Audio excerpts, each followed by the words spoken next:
Today I want to share some quick tips with you about how to improve the sound of your voice on a Zoom meeting. Now, we're not talking about tech, computers, or microphones. It doesn't even matter what kind of microphone you have if you're using the built-in microphone on your phone or on your computer. That's perfectly fine. We're talking about improving the sound of your voice. All right, let's get started.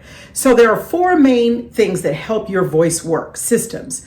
That's respiration, phonation, resonation, and articulation. And it's all about the way you play with air. So it's very important that you have a good foundation of breath. Respiration is the foundation of good voice. So it's really important that you have a good, strong breath and that you're able to control that breath because you speak on the exhale. You can't take air in and talk at the same time. So you take a deep breath in through the nose, let your lower body expand, keep your neck and shoulders relaxed, and then just take that breath in and gently let the air out through your mouth. An adjustment to this is when you take the breath in through the nose and you blow it out, you can do it on the shh or s. And this is just helping your body get used to parsing out the air at a steady, even flow. All right, that's great for respiration. The last adjustment you want to make is take a deep breath in through the nose, expand the lower body, keep your upper body relaxed, and then just read a paragraph. Try to read an entire paragraph without stopping or taking in more air. I was just running out right there. But anyway, what you want to do is try to get your body used to parsing out that air again at a slow, steady, even pace without putting any stress or strain on the vocal tract. That's respiration. Very easy, but the most important and the foundation of a good voice. Next thing we're going to look at is resonation. Resonation has to do with the sound that's created in spaces or cavities in your body. For example, the chest cavity, the nasal cavity, the sinus cavity, the pharyngeal cavity, which is behind your throat and goes up into the nasal cavity. Also your buccal cavity, which is the mouth. These are all areas that create space. And when you have space, you can have a more resonant sound. Now, really great resonant voices have incredible chest resonance. And that's because the chest is probably that biggest space, much larger than your mouth, your pharyngeal cavity, nasal or sinus cavity. So if you can have a good lower body breath, then the air can come up and resonate in your chest. It's really great. All that you need to do is make sure that you're having a steady, even flow of air, and that can resonate in all those chambers, in all those cavities. Here's another tip for creating great resonance. Just hum. It doesn't even have to be a song. Just hum. Because when you're doing that, you're engaging the vocal tract, your air is coming out, and it's also causing your lips to vibrate a little bit. Whether you hum with your mouth open, or if you hum with your mouth closed. I like to hum with my mouth closed because it creates vibration with the lips, which helps your articulators. We'll get to that in a second. The most important thing with resonation, though, is to make sure you have good airflow. Another thing you can do is lip trills. Now, lip trills are really kind of easy. This is something you kind of did when you were a kid, right? Blowing bubbles underwater. Take that breath in through the nose, expand your lower body, and just let your lips just vibrate freely. Again, it's forcing that air out, and you're trying to control that air, which makes your voice sound more resonant. Another great tip for resonance is just yawning. Yawning is so good for the voice because when you yawn, it opens up the back of the throat and you can't hold any tension in your larynx when you're yawning, and the air can come out and then you just release that heavy sigh. It feels really great. Yawning, great for the voice. Say the word sing with your nose closed and then with your nose not closed. So sing. If you say sing and you close off your nose, you can feel how that's kind of like stopped up, right? You know, kind of like you might have a cold. Sing. But then say sing without it, and you can feel the difference of the resonance in your nasal and sinus cavities. So just kind of go back and forth between saying the word sing sing with your nose closed and sing with it not closed. Another great tip for resonance. Let's move on to phonation. Now, phonation happens in your vocal tract. Phonation is when the air passes through the vocal folds and they begin to vibrate. And it's really important for you to have good phonation. And good phonation comes from having that good, strong breath.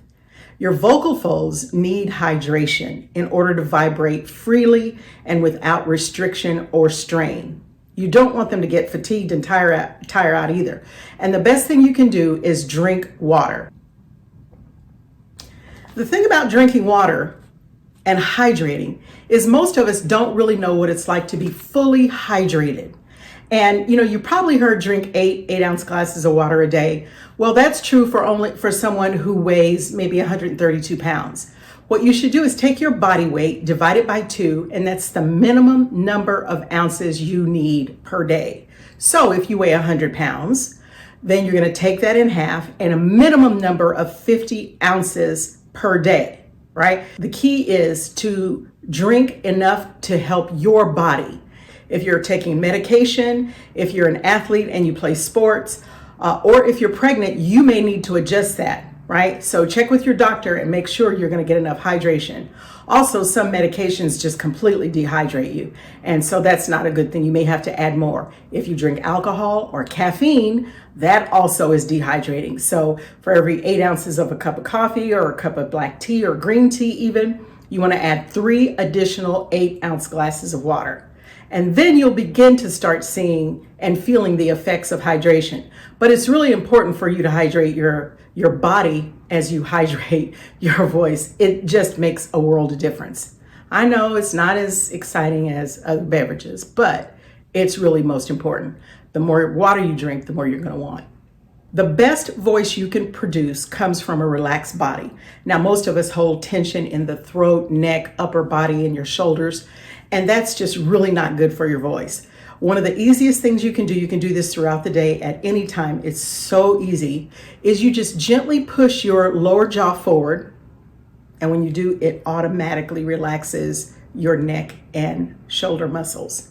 It works wonders, but you don't really realize how much tension you could be carrying in your vocal tract and in your neck and shoulders just during the day. Just, sitting, relaxing, you think you're calm and relaxed. Push that lower jaw forward gently, and you'll see you can feel immediate relief. It's amazing. Now, here's a few things you should avoid. Avoid excessive coughing, excessive sneezing, and excessive clearing the throat, because all those things can cause vocal fatigue or vocal strain. You also want to avoid whispering, because what you're doing when you're whispering is you're trying to take the vibration out of the vocal folds, and it doesn't resonate. The air doesn't resonate as well in your body if you're trying to do that. So a lot of whispering can really put a lot of strain on your vocal tract and cause vocal fatigue. So those are just some things to avoid. Now, of course, if you've got a cold and you've got a cough or you've got a sneeze, you can do that. I'm not saying don't ever do it. I'm just saying be aware of excessive throat clearing, sneezing, and coughing. It can really wreak havoc on your voice. And finally, articulation. You have articulators that help you shape the sound or the air as it comes out of your body. That's your jaw, your lips, your teeth, and your tongue. And the most important thing that I can suggest to you in this situation is don't be lazy with your mouth. You have to be able to speak clearly in order to be understood. So your articulators, you've got to make them move. Easiest thing to get your articulators moving are tongue twisters. But let me just tell you, all tongue twisters are not created equally. Here's one that I would suggest. Mama made me mash my M&Ms. Now, what happens with that is you're working on your lips, you're working on your tongue, and you're trying to parse that air out. So all tongue twisters just do not give you that same result. For example, she sells seashells down by the seashore. It doesn't take a whole lot for you to create the sound see or she, right? But it does force you to move your mouth, your lips, and your tongue when you're pronouncing the word M. Now, if you don't like Mama made me mash my M&Ms, maybe it's Mama makes me muffins on Mondays, or Mary made a mess most Mondays. Just try something with that sound M, the phoneme M, and it's really important because it makes your lips vibrate. It makes your lips and your tongue work together to create that sound. It's a great tongue twister. Now, here are a couple of other tips I can give you that really are not about what you can do in your body to create a better sound, but it's just to sound better on Zoom meetings. First of all, you've got to stay on mic. And especially if you don't have an external really good mic and you're using the mic on your phone or your computer. So just keep your body positioned toward the mic, because the minute you turn your head, it sounds different. You could even be reaching for a bagel or picking up your cup of coffee, and it's going to sound different. And the other reason why it sounds different is because of a little bone called the hyoid bone in your vocal tract. So you don't want to move around too much, because that hyoid bone is the only bone in your body that's not connected to another bone. So you don't want to move around, because any movement you make, whether you're reaching for something, you could be reaching for the bagel, taking a sip of your coffee or tea, and it's going to sound different because of the hyoid bone. It doesn't matter what you do with your body, your hyoid bone is going to move. It sits right on top of the larynx, and so you can't avoid it not changing the sound of your voice.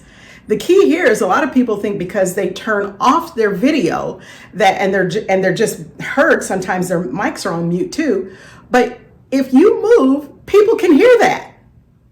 Just because you're not seen doesn't mean we can't tell you're reaching to play with Fido or that you're doing something different, because you can hear that distraction in the voice.